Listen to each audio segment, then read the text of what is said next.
Hi, everyone, and welcome to the Caregiver Dave Celebrity Segment. I'm excited to welcome to the program Caregiver Dave Nasani. Dave, how are you?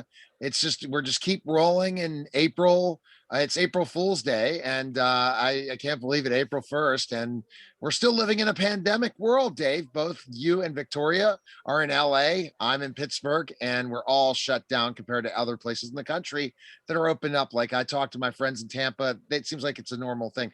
I ate out for the first time, Dave, yesterday, had lunch. I ate in a restaurant. It was really weird in a whole year. How are you, Really? man? Yeah. Have you done it more? Yeah, we're a little better here, but we were still eating outside over a tent and stuff. I Oh, should say so there's no under a indoor tent. dining. It was an indoor dining, Dave. So you put your Now, mask on, which is the goofiest thing in the world. You put your mask on, okay? You go and put your mask on, and then you sit down and take it off. Okay, if I'm going to walk around, I'm going to make sure I have my mask on. Then I'm going to go get ready to leave, put my mask on, and walk out, and then take it off again. Okay. So that's it. But our guest today, go ahead and introduce our guest. I cannot wait to chat with her. I know she wants to jump on Clubhouse with me as well.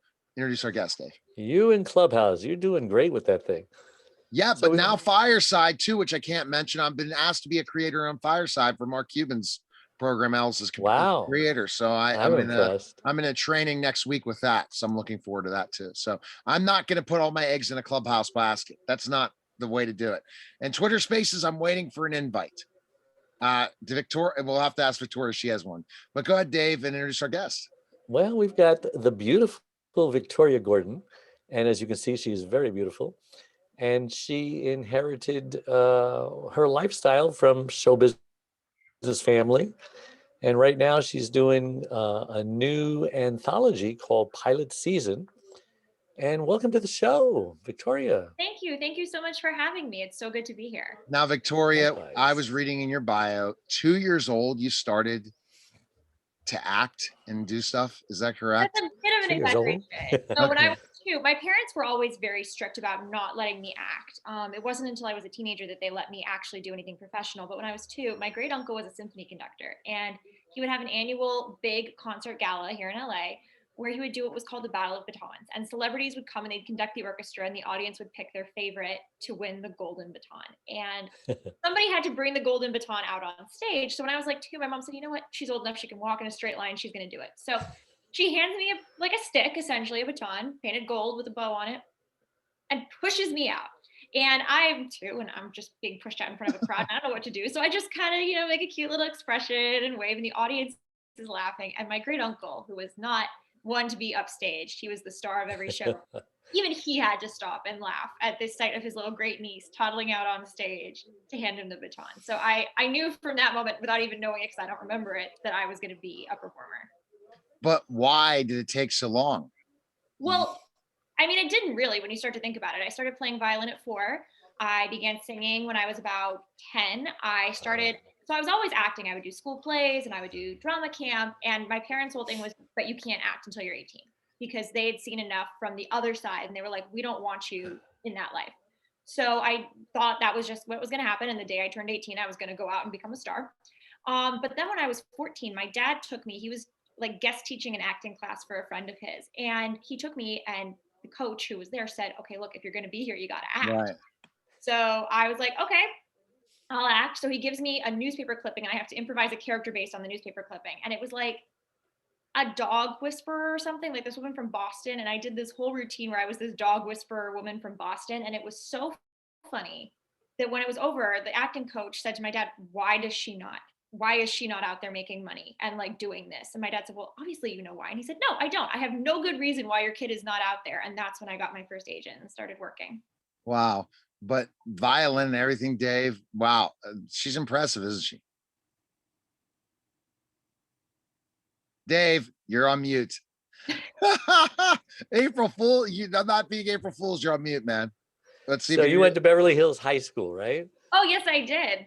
So tell me, let's start there. What's it like going to Beverly Hills High School, growing up with all of the big superstars that were just, horny teenagers, I guess? I don't know.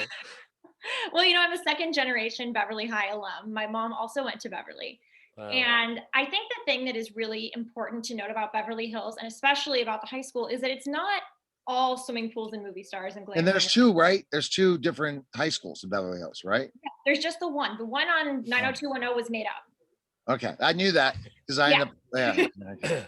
There's technically an alternative school that's attached to the high school, and that's like where Angelina Jolie went. But the main high school that almost everyone who has gone to Beverly Hills schools goes to is Beverly Hills High School.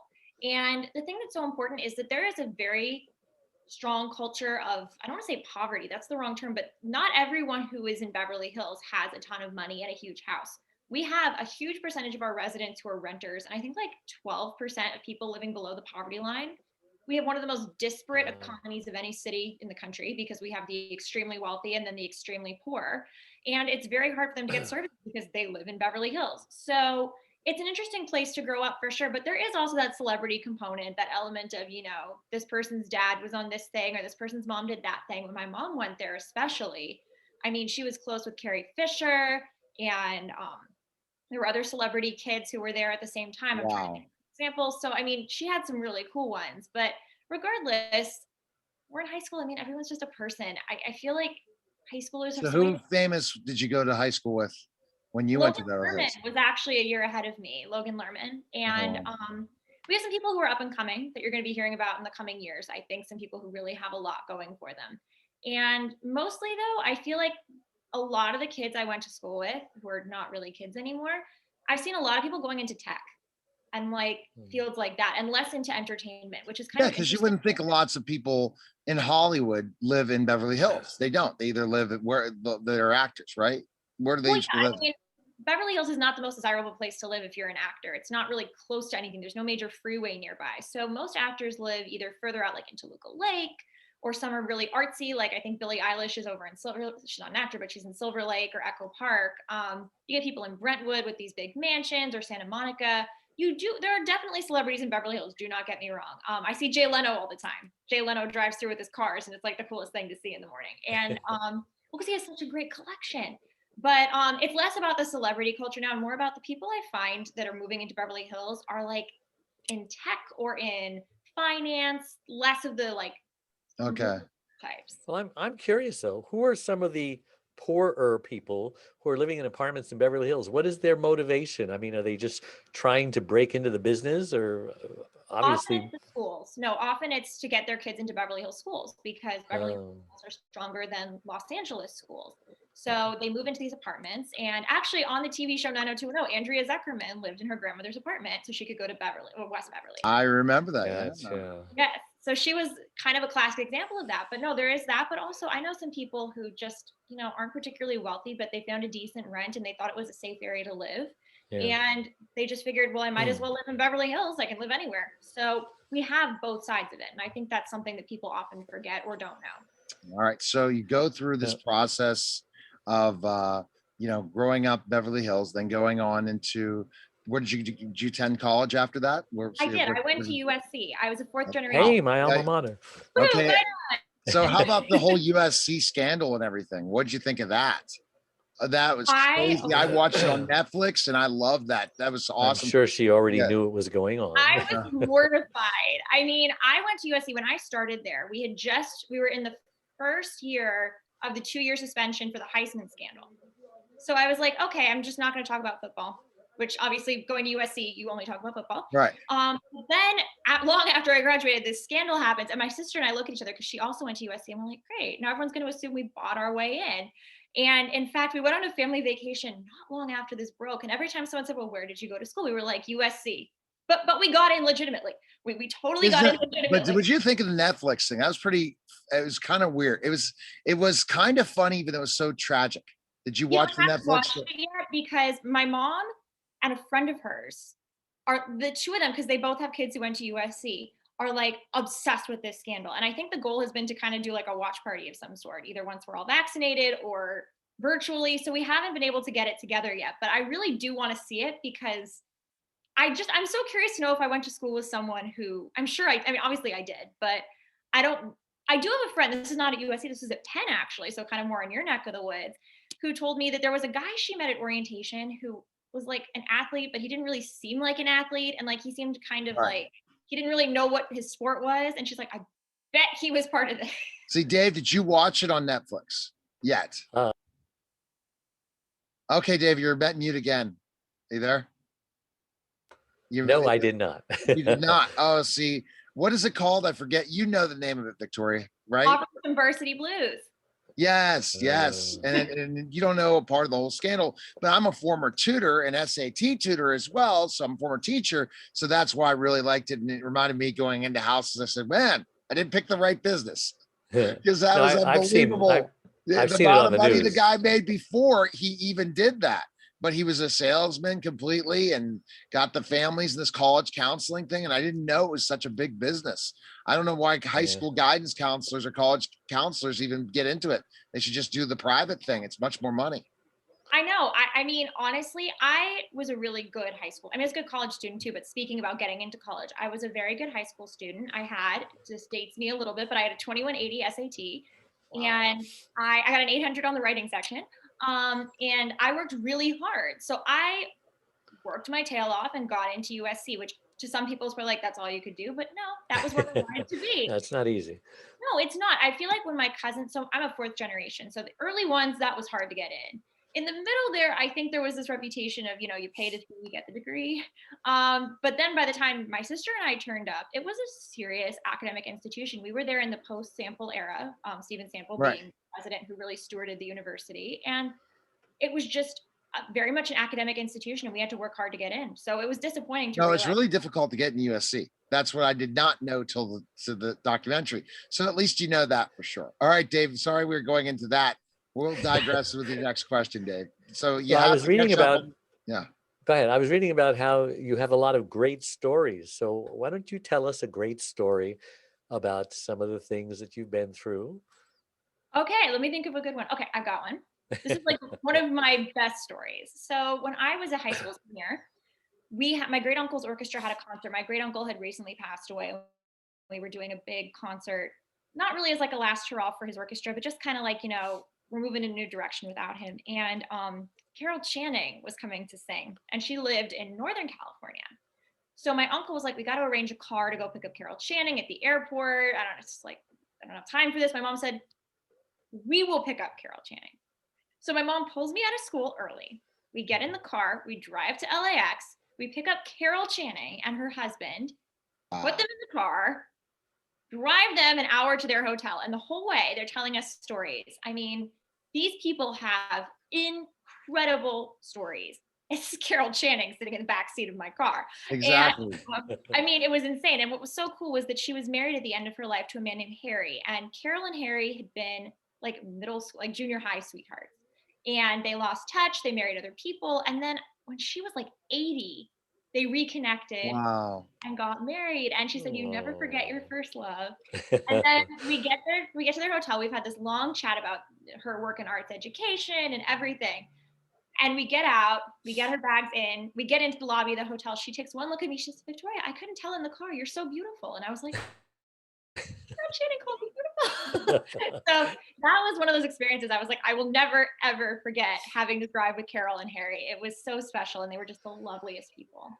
So I have stories too as a former professional wrestler, Victoria. But one is I met The Rock before he's The Rock, and now the show and everything. We were on the same show together. We worked on tours in pro wrestling together down south, and he wore my knee pads we forgot for TV in Memphis, Tennessee. So when I watch the show now, Young Rock, who I got to interview two of the stars from Young Rock, I was like, oh my goodness. But I love the show because it's exactly the pro wrestling life, especially the territories, and watching his dad, how he always had to put himself over, even though he was just a big thing at one point. I remember all the guys, because then if you saw the movie The Wrestler, that's the same story. Did you ever see the movie Wrestler? I feel like I did, but that's with I forget who played in that, The Wrestler, but that was my life as well, The Wrestler. If you get a chance to watch that, Dave, if you get to watch that life, except the drugs, but I was around a lot of drugs, but not me. So, but it's just always interesting to look at those stories. But now I just have to say, the title of your show, Pilot Season, what an awesome thing, because guess what? I talk to actors all the time, and when pilot season comes, everything shuts down of what you're doing. It's pilot season. We can't do media. It's pilot season this. And how did you come up with the name? Well, I mean, that was kind of the joke is like, it's pilot season. And most of the time, a network, after going through everything, will maybe cull it down to like 5 pilots in each Right, genre. right. So like 5 comedy, 5 drama. And they might not even pick up that many depending on what they're keeping. But since I was putting out 5 different pilots, I was like, this is my own little pilot season. I think I actually said at some point, this is like my own little version of pilot season, like my full slate of pilots. I was like, that's what we call the show, pilot season, because it's 5 different pilots. They're all a little different, targeting different audiences. And they're the kind of thing where a network might have a slate of 5 slightly different pilots and have to pick which audiences they're targeting. Yeah, definitely. So what did people think that when you created this, the name, right? What were their thoughts? Like how creative or oh droll? Because I know everyone says it's pilot season. I'm auditioning for pilot season. It's a love-hate relationship, isn't it, for actors, pilot season? Oh, totally. But for a couple of my friends who aren't quite at the level of being at pilot season auditions, they were like, I get to say I'm working at pilot season. And I'm like, say it however you want, just say it. So that was nice too. But also, each episode, since it's a different pilot, had its own title. So most of the time, we would refer to them less by the whole collective and more by like, okay, you're working on this one, you're working on Fame Adjacent, you're working on Behind the Times. And that's also honestly how I kept it straight. Otherwise, I would have been like, episode 4. Which one's episode 4? Like, I would not have kept, because they were all different shows. I had to really keep track. All right. So where's this streaming? Where do you use or how are you streaming this? I'm using Watch YouTube for this. used And it. Okay. I had been using Twitch for my singing shows. And Twitch is a very good platform for a lot of things, but I don't think it's quite right for this because you can't really save a video forever on Twitch. And I felt like YouTube is pretty accessible. Everyone knows YouTube and just send What it are there. what's your take on OTT networks coming? They're competing like Hulu that they're putting out. A lot of people are creating their own OTT networks. What are I your think thoughts on that? No, I think it's really interesting.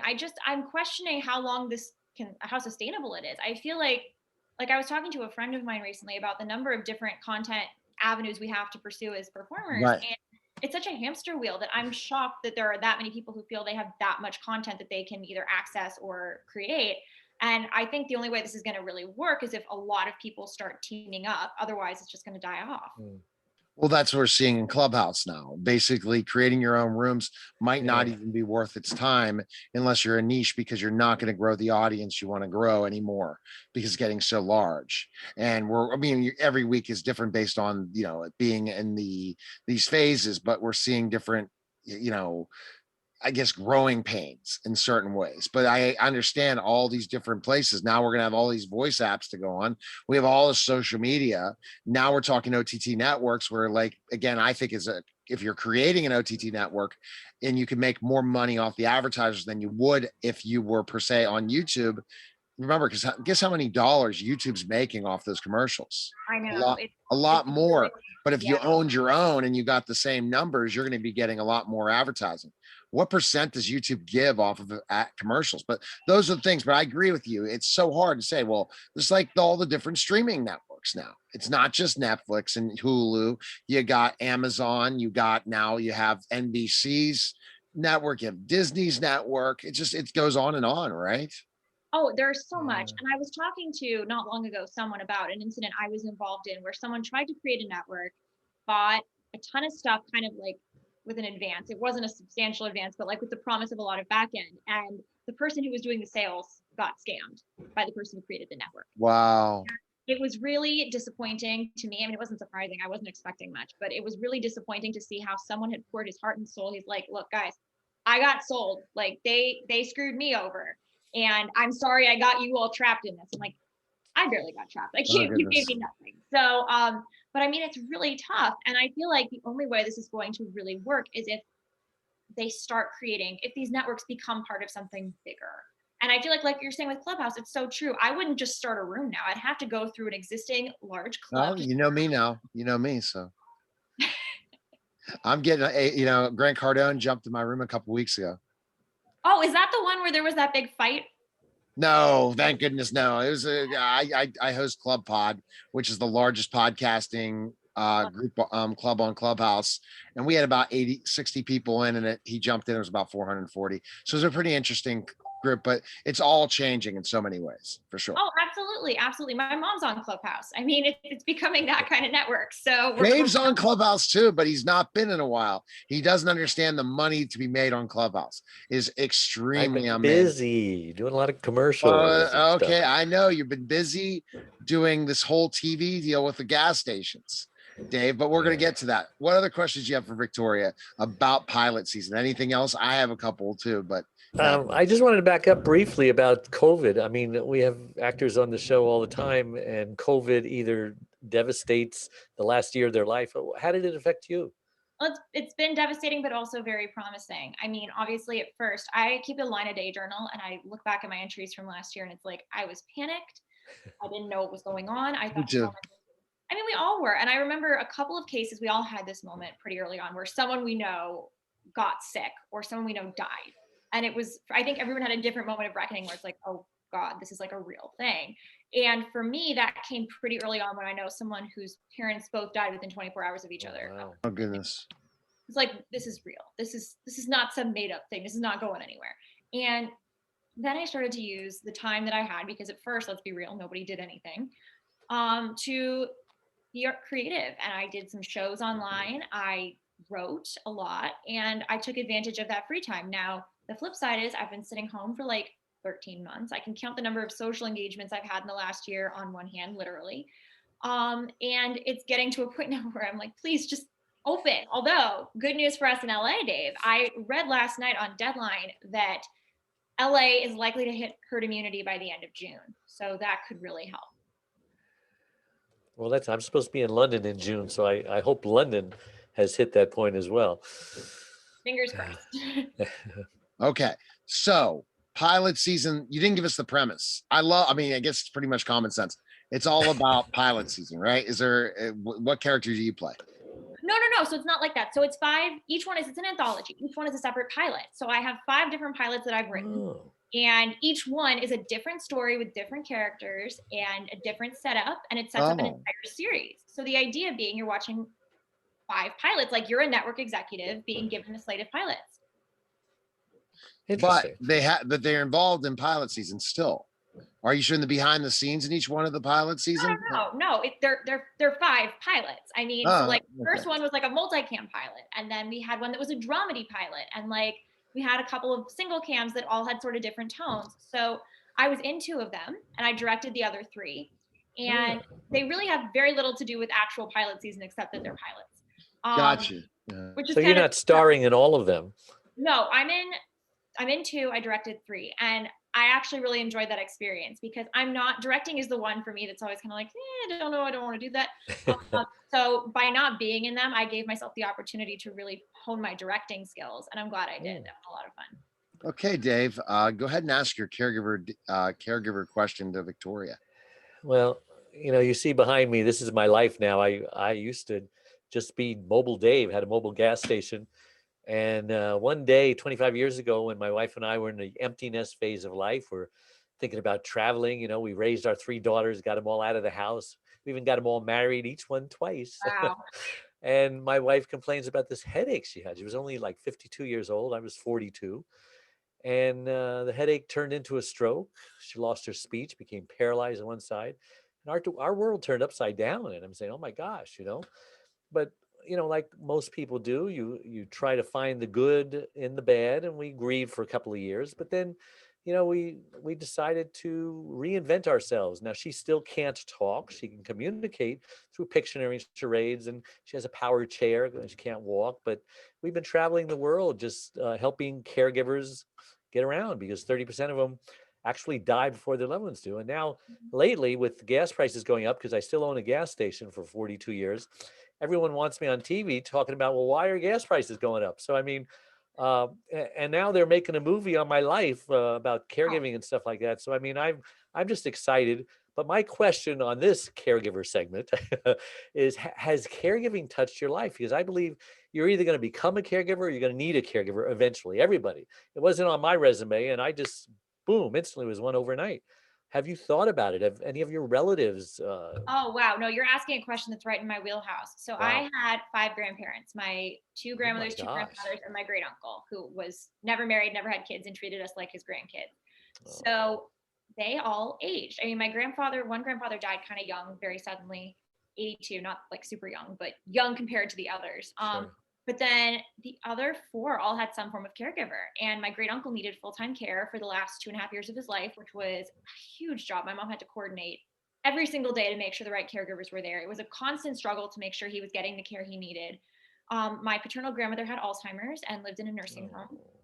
And it was really tough watching as my grandfather's role went from being, husband who is in a partnership to provider for his wife. I mean, advocate, everything. And I was a little too young to really get involved, but I watched what happened. And I always admired the fact that he made her fights his fights. My maternal grandmother was fine up until the last weeks of her life when she was diagnosed with ovarian cancer and had full-time care. And watching her go from someone who, I mean, every day got up and went to the office to what happened at the end of her life, I'm so grateful to the people who were taking care of her, because the last thing she wanted was for any of us to feel like, Sure. we had to do anything for her. She was that kind of person. But my last one, my grandfather, is the one who had the most hands-on care. My dad's dad, I God rest his soul, I love my grandpa Al, but he was a stubborn man, and he insisted on living alone even though he was deaf and somewhat blind. And so like he was constantly getting himself into messes. I mean, one time he scraped his hand open, he was opening a can of soup and he scraped his whole hand across and had to get a ton of stitches. I mean, my dad had to become the parent in the parent-child relationship. Role reversal. Watching that was so difficult, but at the same time, it's just a reminder that, we all have a role to play in these relationships. And we think of it as, oh, he's parentified, he's being parentified as an adult, which doesn't really make sense. But Right. the roles evolve as time goes on. And I'm grateful that I got to see firsthand people handle it really respectfully and really well. And ultimately, caregiving is huge. I feel like we are all very fortunate to have the people we have in our lives. And if you care about them, Yeah. that's how you do it. Yeah, well, that's why I started caregiverdave.com, just to help caregivers to have support. I couldn't make it without support, but Check that out. Cool. yeah. All right. So Victoria, best place to connect with you. Where can we go? Okay, well, my recommendation is you come to my Twitter, which is not my Twitter. I do not have a Twitter because they will not let me have my full name. So I am on Instagram at the Victoria Gordon. My website is also thevictoriagordon.com. There you can find out everything you ever wanted to know about me and possibly more. You can get in touch with me. You can watch my pilots. You can whatever you want to do, pretty much. And if you don't see something you like there, just message me because I always respond. Cool. Awesome. All right. Well, we appreciate it, Victoria. Thanks again, Dave. And guys, you can take care. Thank you. All right. And we'll see you on Clubhouse. All right, guys. Great job. You're listening and watching the Caregiver Dave Celebrity Segment. Take care, guys.